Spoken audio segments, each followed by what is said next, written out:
शंख भवन में आयोजित सभा उपस्थित मंत्री अशोक प्रधान महोदय, विधायक अनंतनाथ जेना महोदय, सुशांत महोदय,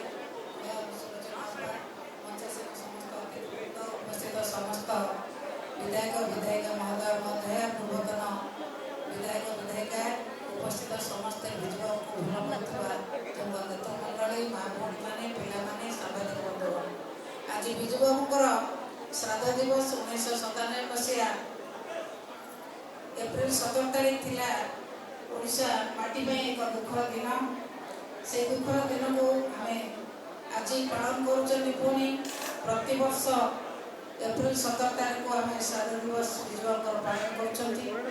प्रभात पुरुष क्या कह जाए प्रभात तैयारी करते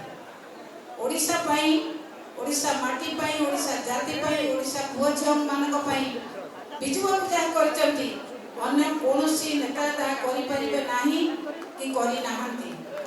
जेतेबेले तांकर शव संस्कार बाकू पुरी की जाइथिले तांकर शव उपरे 3टी राष्ट्रर पताका पड़िथिला, जहाँ भारत वर्षर अन्य कोनोसी नेता को ऊपर पड़ी नाही, विजुबाबू को ऊपर पड़िथिला। आंतर्जातिक स्तर में जे ओडिशार प्रतिष्ठा सृष्टि करथिले, ओडिया जाति को एक उच्च रखिया को सब बळे चेष्टा करथिले, से होचंती विजु पटनायक। से भली मनुष्य सारा भारत वर्षर सृष्टि होगा कष्टकर हो। जदि ओडिशा रे जन्म न होई से उत्तर प्रदेश रे जन्म होइतांते कि पंजाब रे जन्म होइतांते, से हुए तो भारत वर्षर प्रधानमंत्री बार बार होइतांते कि राष्ट्रपति होइतांते। किंतु ओडिया माटी रे से कथा करे देला नहीं। जो माने सेतेबेलर चक्रांतकारी नेता माने तांको विरुद्ध रे बहुत कथा करचंती, किंतु से सब बेले क्षमा सागर भाव रे समस्त को क्षमा दे जायचंती, समस्त को क्षमा करि चलचंती। दल भितरे हो दल बाहर हो जेते बेले जे पार्टी करचंती काहा को कहचंती टिके चगला पुओ चगला झियो एमती कहके समस्त को से क्षमा कर देचंती। ओडिशा माटी को आगु को ना पई से जेतिके हमकु दान दे जायचंती, तांकर दान को हमें केते बेले भूली परिबा नाही।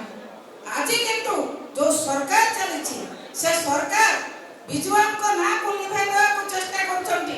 तांको ना रे हेतिबा योजना, तांको ना रे हेतिबा विभिन्न कार्यक्रम को एवं शेषरे तांको प्रतिमूर्ति को पड़िया पई चेष्टा करछंती। किंतु मने रखंतु बीजेपी सरकार सुना को जेते पड़िले तार ओजन वृद्धि पाइबो सिना, सुना केबे मौली जीव नाही।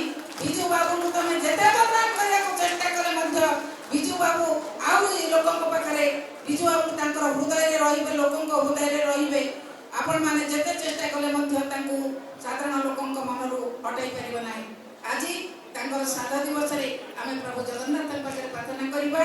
विजुबाबूर जो बाणी, विजुबाबूर जो कथा से कथा को नै आमे चलिबा एवं विजु जनता दल को आउरी सुदृढ़ करिबा एतिक अनुरोध करी मोर वक्तव्य विशेष करछि। नमस्कार।